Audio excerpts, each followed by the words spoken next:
Okay, guys, back on the 492s.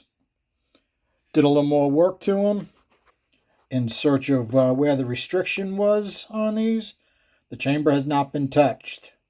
The roof got touched a little bit on the center of the cylinder. The center of the cylinder bowl was expanded, and our straight wall got pushed fairly close to the limit. I'd say I still have between zero point 0.1 and 0.080 inches of metal before I go into the bolt boss. But it's relatively straight. Let's take a look at that. Okay, we got a new light, which was nice. Wifey went and picked that up for me. It was about 18 bucks at Home Depot. Doesn't look like much, right? But it is blinding white. It is a blinding white light with a clip. What's nice is all the LEDs are all sealed, so they don't get screwed up. It actually may be a little bit too bright for filming because I see a lot of reflection on that. Okay, you can still see I got a little bit of dirt in there from pulling the valve out. You can see that corner has been changed. And the reason that's been changed is a lot of air wanted to go around that way. And when we go over the airspeeds, we'll explain why. This wall is pretty good. Definitely, you can see exactly where the dicum runs down and hits. Okay, I tried to use a little bit less dicum this time, but our pattern really hasn't changed. It's still nice and wide in that bowl. You can see where it's coming around the stem and a little bit on the inside of the bowl. This was all completely clean, so this is all fresh new. It's actually quite interesting how we got some speckled right around, coming right off this edge. There's my pointer. Right, coming off this edge, speckle right across the plug. You guys give me some info whether that's good or bad. This is nice, though. I mean, look at the way this follows my chamber cut. Right? The angle of that follows right along my chamber cut. That's not by accident, guys. Okay, take a look at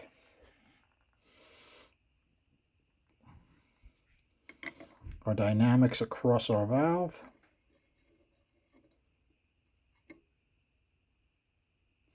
Okay, so the valve would be in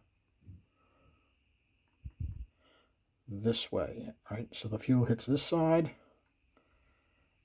and you can see where the lion's share of it goes straight. Okay, let's take a look and see if we went forward or we went backwards. Let me put the pluses and minuses in. Okay, guys, this is what we've got. This is our last cut. This is this cut. What really is interesting is take a look at our low flows, right? Up by quite a bit, 9 at 0.05. That's an excellent number. It was almost to the point where I was like, did I do something wrong? Because those numbers are way too good. But as I went through, I couldn't find anything wrong. Take a look at 2 from 72 to 82. 108 to 116, 144, 152, 173, 181, 198, 204, 119, 219, 222, 234, 235. Notice our gains are much less now once we start really moving, right? 249, 250, 258, 260, 263, 265, 267, 269. I even did pluses and minuses on our swirl. Now, is more swirl necessarily good? It's not, right? As long as we got over like 1700, 1750 on our swirl, we're good. Any more swirl is kind of wasted energy, especially if these are going to be used in a nostalgia type race engine.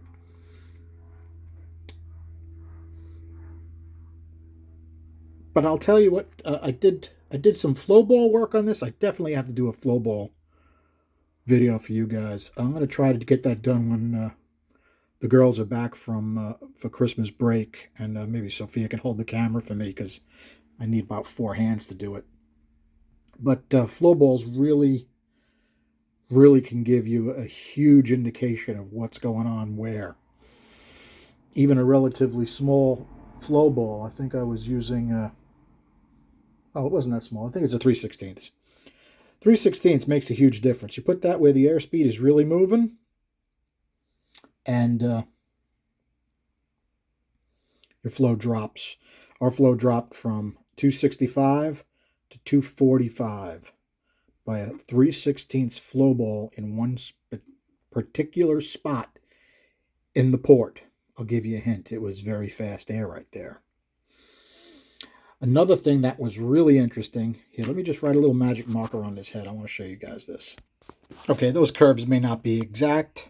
You know, they are what they are. But I thought it was really interesting. I decided to go down these walls with my pitot. And it was really interesting because due to the curve here, right, this curve makes the air want to bend around. There's a name for that. I forget the name of it. Kawanda effect. So what that's doing is we've got super high speed air right here, right? Higher on this side than that side. So that's lower pressure and got faster air. Well, guess what? This whole wall is faster than our straight wall. Now, I should have checked it before, but I didn't. We straightened this wall out, right? We gave it more area. So our speed went down on that wall.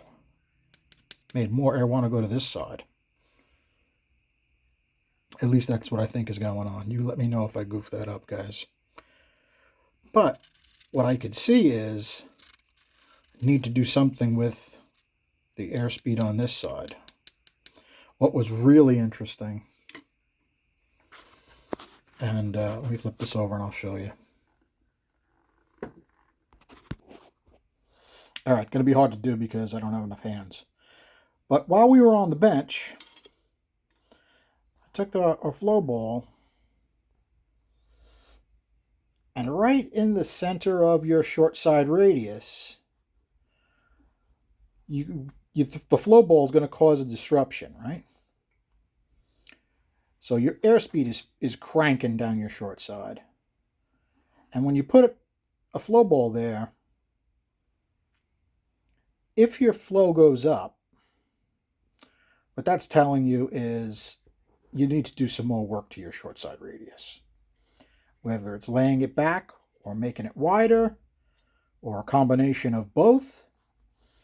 Now, if you take a look at that inside edge, we could use some more area there. There's no doubt about it. Okay? This side, I haven't really worked on it as far as area. You can see that wall.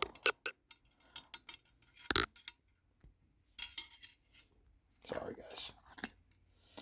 This wall here comes out quite a bit here. I haven't really worked on that to max it out. Okay? But I'm willing to bet there's a gain right in this area. Problem is, Sonic has trouble with that corner because it's curved, right? It's a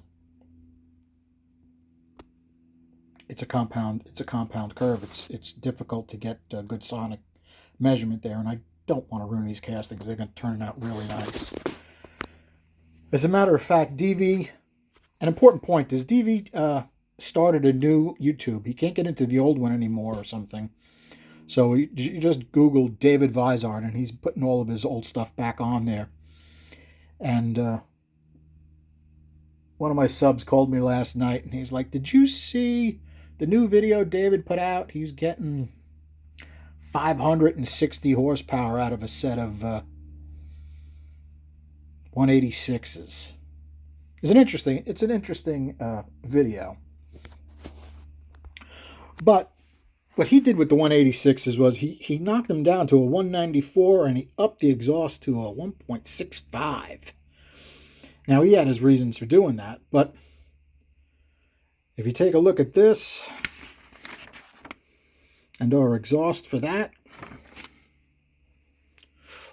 these beat his by a bunch. And I'm a little upset at DV. He hasn't been answering my phone calls in a while.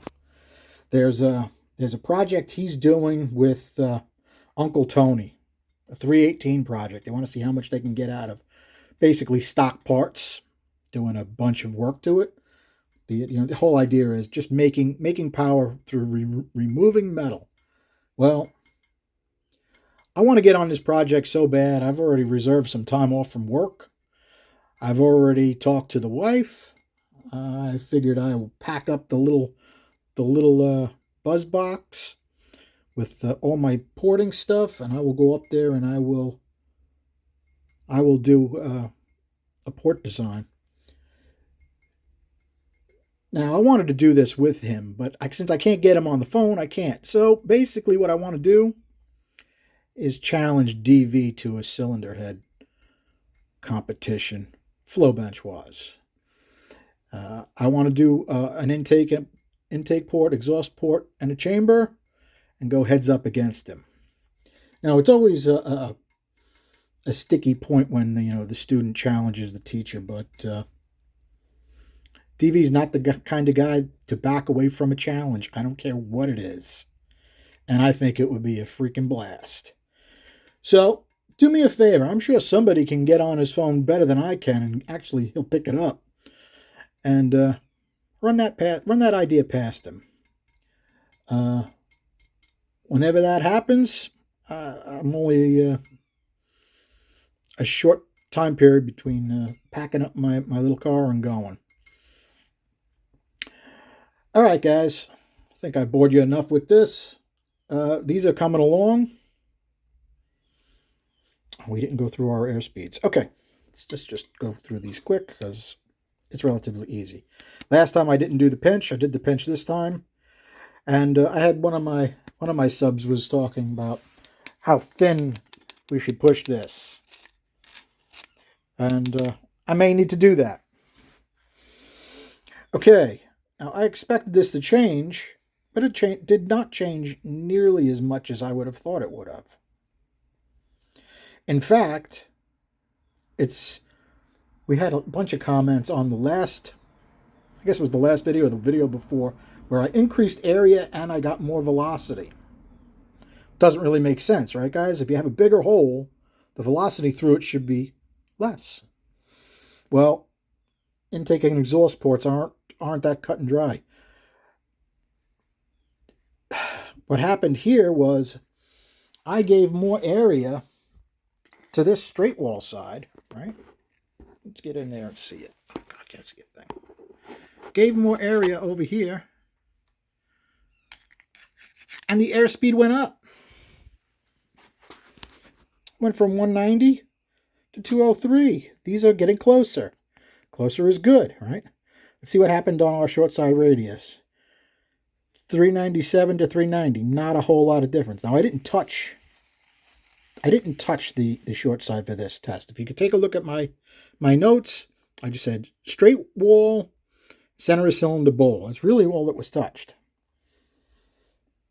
I did take a little bit out of the cylinder wall bowl as well.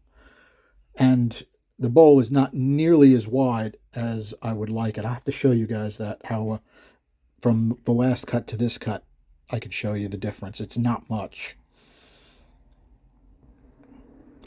Okay, we went from 408 to 403, went down a little bit. That's good. From 410 to 385. Okay, because we did work on the bowl, you're able to get more air on the roof. Take some of the pressure off the short side radius. And I'm so scattered. I don't remember if I told you how much our flow went up. Maybe I shouldn't tell you. It was considerable. It was more, when I saw that, I said, okay, we got to have to do some work to that short side radius, because that's really, really big. So what I think I'm going to do for the next one is, the next cut is I may expand out that curved wall a little bit, put a little area there, and do some work to the short side radius. Let me show you the difference on that bowl. Okay guys, so take the measurement from our bowl that's cut the same way the last cut was, and then hopefully you guys can see the difference here. How much is that?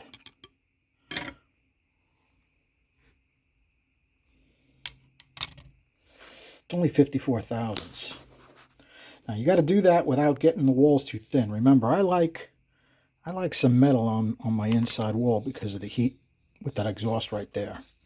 So this is still relatively thick, and I don't want to pop through over here, so I can take extra metal out of the bowl here, but having a bump and then the bigger bowl may not be advantageous. You can see we've got more area here, but a lot of the air wants to come on this side according to our air speeds, right? Our air speeds are 212 on this side, 190 on this side. All right, guys. Thanks for hanging out. Last video was real popular. Keep it up. I love it. Makes me happy. And have a good night. Thanks for hanging out.